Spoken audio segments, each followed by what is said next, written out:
নমস্কার বন্ধুরা, আজ আপনাদের সঙ্গে শেয়ার করব তেলাপিয়া মাছের সর্ষে বাটা দিয়ে ঝাল। ভিডিওটা সবাই দেখতে থাকুন। এখানে মাছটা আমি নুন হলুদ মাখিয়ে নিয়েছি ভাজবার জন্য। এবার কড়াইয়ে সর্ষের তেল দিচ্ছি। তেলটা খুব ভালো করে গরম হয়ে গেছে। এবার একে একে মাছগুলো তেলের মধ্যে ছেড়ে দিচ্ছি।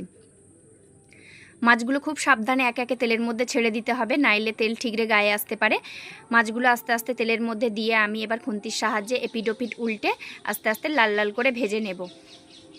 মাছটা এখানে ভাজা হতে থাকুক, ততক্ষণ মাছের মশলাটা বানিয়ে নেব। এখানে মাছগুলো প্রায় ভাজা হয়ে এসছে, দেখুন একদম লাল হয়ে গেলে তবেই আমি মাছ ভাজাগুলো তুলে নেব।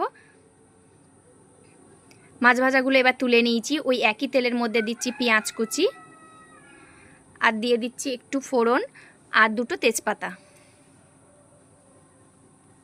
পেঁয়াজটা ভাজা ভাজা হতে থাকবে। এখানে যে মশলাটা বানিয়েছিলাম, সাদা সর্ষে বেটে নিয়েছিলাম আমি, তার মধ্যে দিচ্ছি 2 চামচ হলুদ গুঁড়ো, 2 চামচ লঙ্কার গুঁড়ো। এই মশলা জলটা পেঁয়াজের মধ্যে দিয়ে দিচ্ছি।